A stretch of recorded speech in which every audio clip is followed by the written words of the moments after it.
porque hay un beneficio asociado a esa actividad de algunos a todo el sistema. Vivimos en un oasis y el agua se controla mejor, todos los que vivimos en el oasis nos beneficiamos aunque no seamos usuarios directos. Y ese es un tema muy importante. No solo se pagan las obras, sino que en Mendoza está garantizada la operación y el mantenimiento, es decir, se paga por el funcionamiento, por los servicios y por las obras. Y a su vez, esta es una parte de la boleta, esta es la parte que va a irrigación y después está la parte que va a la inspección de cauce, a la Junta de Regantes, que es la que se vota en ello, pero va en el mismo sistema administrativo y después, una vez que entró al banco, con códigos distintos, pasa a distintas cuentas la plata.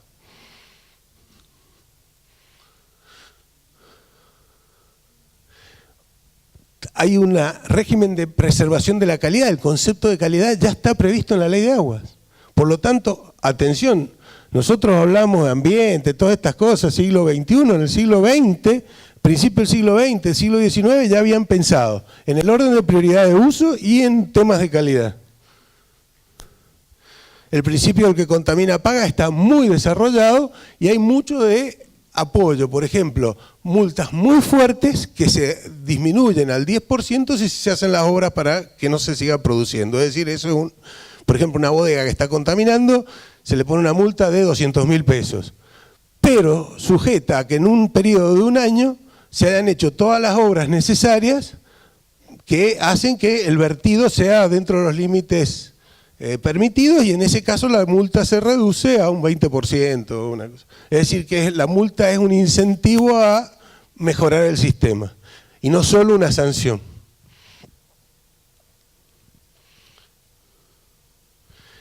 El agua subterránea es mucho más complicada porque, primero porque se trata en general de bien común y por lo tanto un acuífero puede ser explotado por muchos a la vez, pero tiene un límite. En Mendoza tenemos legislación sobre los límites. Ya no es legislación de la legislatura, sino es legislación de irrigación. Es decir, que es de menos fortaleza institucional. ¿Sí?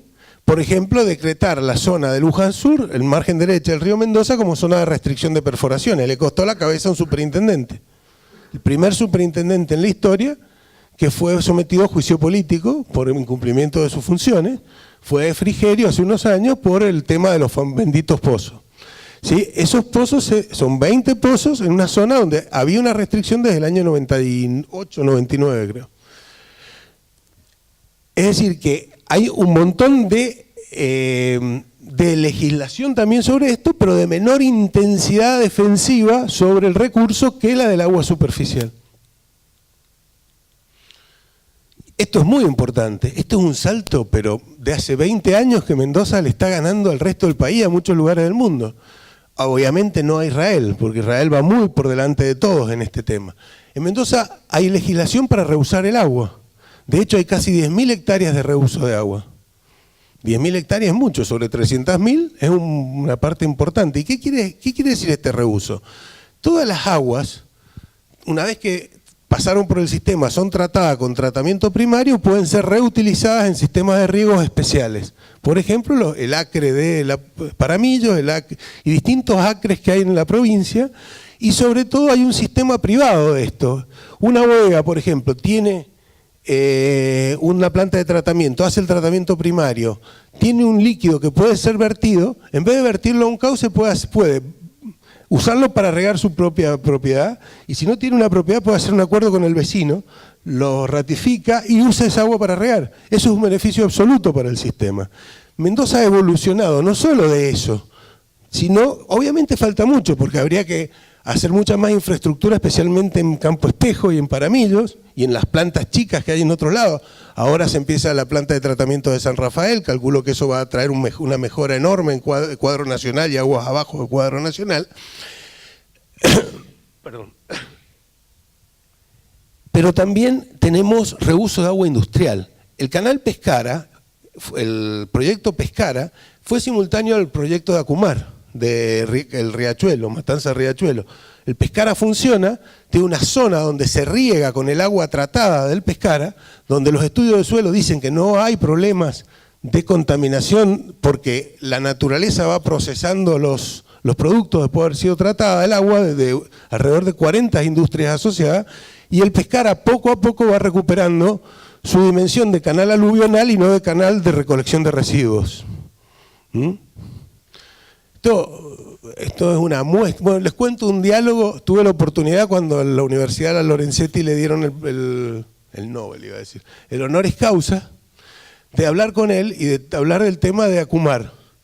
Y le comenté el caso de Mendoza con el canal Pescara y el ducto del canal Pescara, que era la solución. Lorenzetti dijo, pero eso no se puede hacer. ¿Cómo no se puede hacer? Está hecho. Pero eso solamente se puede hacer con una estructura institucional muy especial. Claro, la que tiene Mendoza.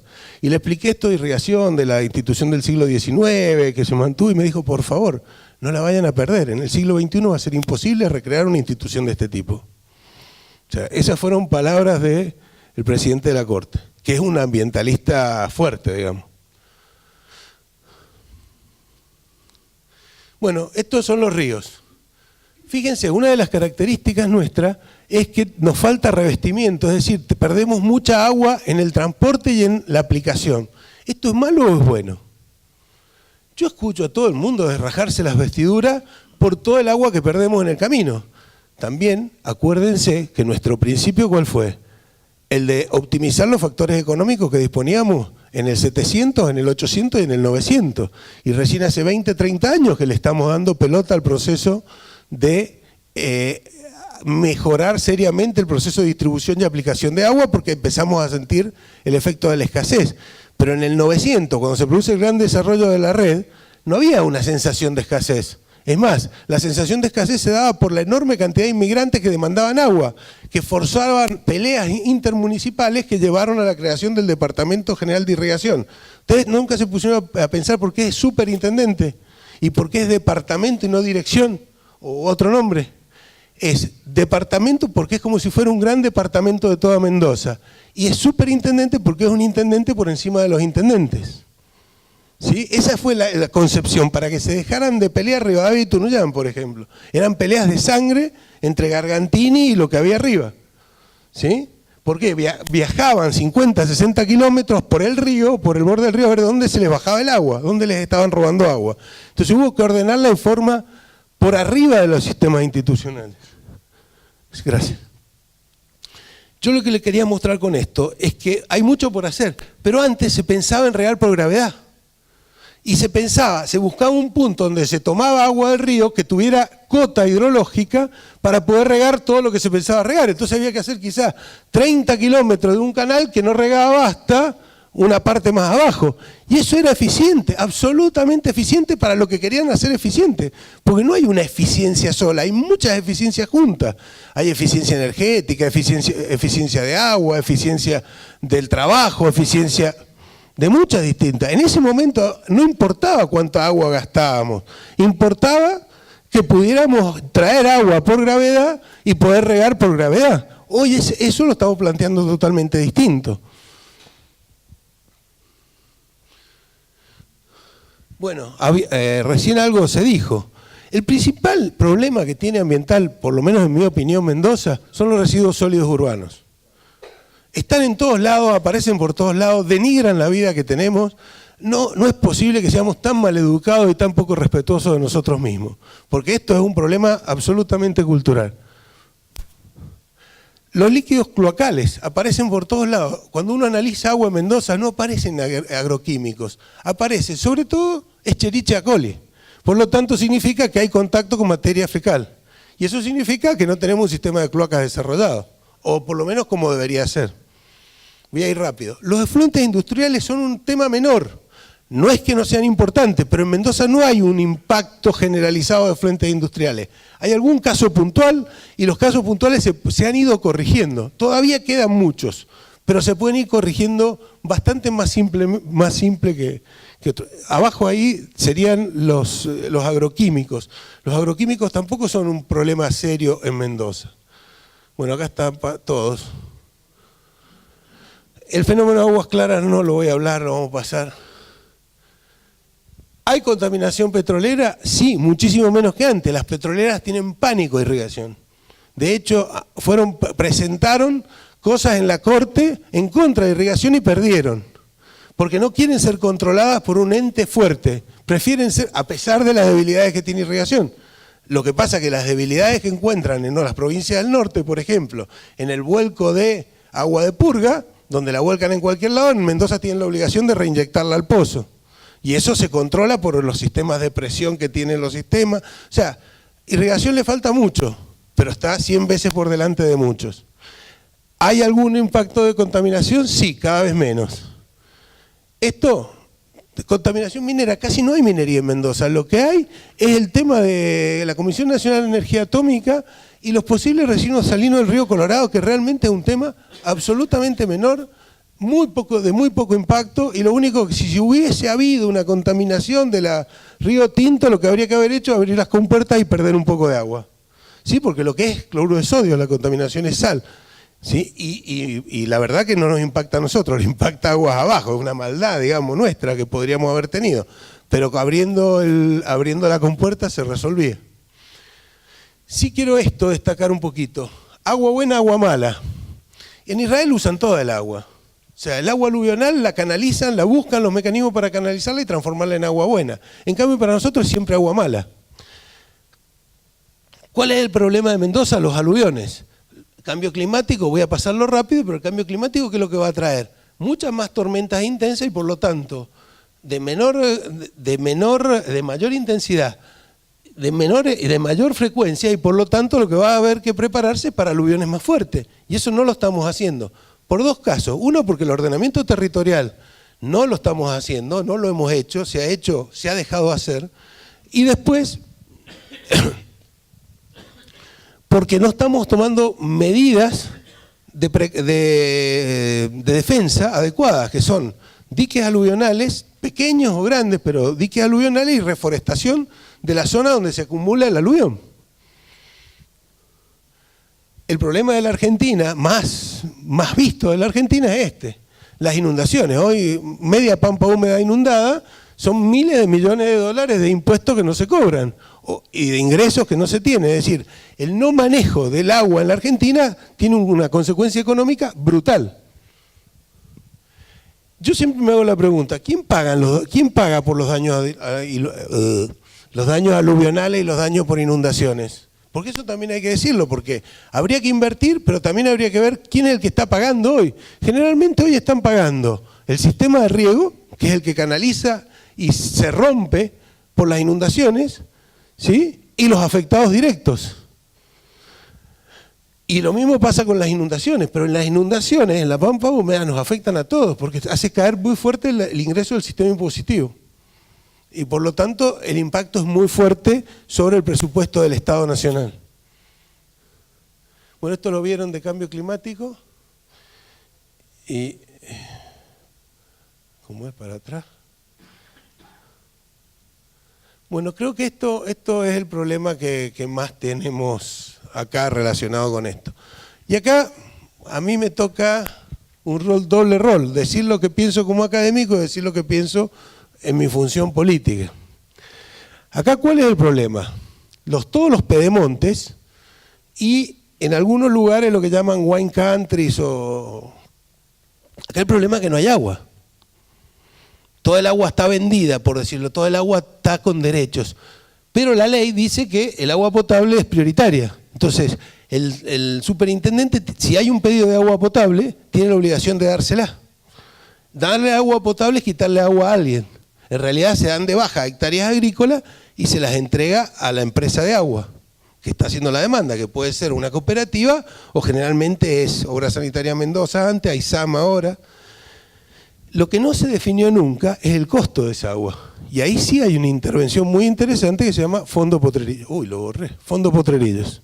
¿Qué es el Fondo Potrerillos? Como el esquema de restricción está sobre todo en el río Mendoza y no en los otros ríos, el Fondo Potrerillos, en el Tunuyán también está, pero han sido muy zorros y han escondido la leche, por decirlo de algún modo, y lo han resuelto de otro modo. Pero está mal resuelto, lo han resuelto a mi juicio de un modo ilegal. No se los voy a decir, pero después lo podemos hablar en otro momento. El Fondo Potrerillos, ¿qué es lo que es? Es el agua al costo de oportunidad. A ver, tengo un esquema de derechos. ¿Cómo hago?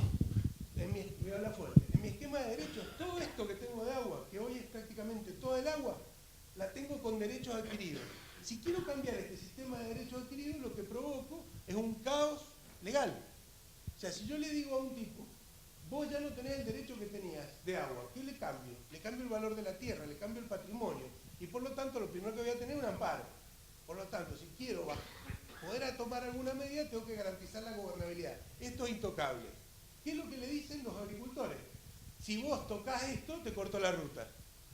Y les puedo asegurar que en minutos, no solo le cortan la ruta, sino vamos a tener incendios por todos lados, incendios de todo tipo. Por lo tanto, el legislador del agua en algún momento pensó, ¿cómo puedo hacer para generar un mecanismo que, respetando los derechos, pueda distribuir agua para los casos extremos, en este caso el agua potable, sin que el nuevo usuario de agua potable se vea beneficiado de lo que pagamos todos, sino que todos paguen de algún modo para el costo de oportunidad de la nueva agua? ¿Y dónde está la nueva agua? ¿Cómo hacemos para crear agua? Ahorrando. ¿Ahorrando dónde? Donde perdemos. Entonces el Fondo Potrerillos, ¿qué dice? Señor, ¿usted quiere agua? Venga, pídala, ofrézcame una obra de infraestructura que me permita ahorrar agua y yo le concedo una parte del agua que ahorramos. Eso es el Fondo Potrerillos. ¿Qué había que hacer para ponerlo en práctica? Había que medir cuánto había que gastar para ahorrar una cierta cantidad de agua. Entonces, ¿qué hizo el Departamento de Irrigación en la gestión de Duarte?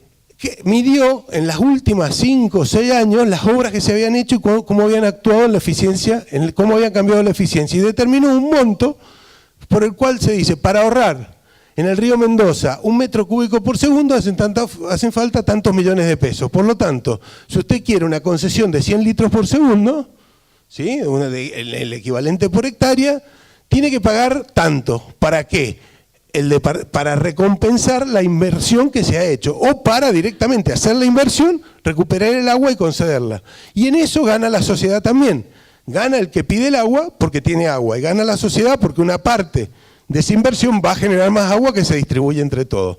Ese es el concepto de Fondo Potrerillos. Vuelvo a dejar de usar el micrófono. Esto con un tipo de derecho y este otro regenerado a través del Fondo Potrerillos, es decir, un nuevo derecho establecido a través de un proceso de inversión. Eso habría que hacerlo, en mi opinión, para todos los ríos, porque en el Tunuyán ya hay conflictos de agua, especialmente en los dos Tunuyán, en el superior y en el inferior. Se siguen peleando entre ellos, pero sobre todo hay un conflicto de agua. ¿Por qué? Porque en el superior es una maravilla y si tuviéramos más agua, todos querrían tener tierra con más agua. Entonces, ¿cuál es el negocio? Tratar de no pagar el costo de oportunidad del agua y que alguien me la conceda de algún modo. Por lo tanto, transformo mi tierra de 200, 300, 500 dólares la hectárea en 50.000 dólares la hectárea, ganancia inmobiliaria total. En el inferior el tema es mucho más reducido, pero también hacen cosas así. Es decir, cuando alguien pierde un derecho se lo redistribuyen en forma de precario. Y eso está prohibido, no lo puede hacer el subdelegado, eso tendría que hacerlo el superintendente. Yo creo que eso se ha terminado, no lo hacen más así, pero eso es un problema. Habría que crear un fondo Carrizal, por ejemplo. ¿Para qué? Para incentivar que todo uso nuevo de agua tenga que pagar el costo de oportunidad del agua. Y de este modo se respetarían los derechos y no se frenaría el proceso de inversión. Obviamente hay lugares muy especiales donde hay restricción de uso y por lo tanto, donde hay restricción de uso, la cosa se complica muchísimo más. Una discusión que creo que vale la pena dar es el problema de los countries. O sea, yo escucho muchas veces que los wine countries o los countries en general, para mí son muy distintos. Los wine countries con canchas de golf y turismo son establecimientos productivos. Uno podrá decir, usan mucha agua, sí, pero también genera mucho empleo. Ojo, que no es lo mismo que el fraccionamiento de la tierra para vivienda y nada más, que es el country clásico. En el wine country, como hay muchos en el Valle de Uco, como hay algunos en Luján y que están muy cuestionados en este momento, hay producción desde el punto de vista clásico, especulación inmobiliaria sí, y producción desde el punto de vista turístico. Es decir, que no es lo mismo que el fraccionamiento de la tierra que pueda haber en algún lugar de Maipú o en el mismo Luján para generar viviendas con jardines y nada más. Son dos modelos totalmente distintos y creo que esto hay que hacer una discusión honesta del valor del turismo, del valor de la producción y del valor del sector inmobiliario. Porque, por ejemplo, un wine country en el Valle de Uco lo que genera una estabilización de ingresos de trabajo muy alto. Porque todas las casas que se hacen tienen jardineros, tienen cocineros, tienen empleo doméstico. En general, como es gente muy rica, lo tiene en blanco. Y entonces uno se pregunta, a ver, si yo corto esto, ¿qué puede pasar? Entonces, esta discusión hay que darla muy honestamente, ¿sí? O sea, si conviene o no conviene, es una discusión de la sociedad, del legislativo, pero hay que darla. Lo peor es que mientras no se da, crece la informalidad. Bueno, nada más. Se me pasó algo por ahí en alguna de las filminas para atrás, pero bueno. ¿No se puede ir para atrás?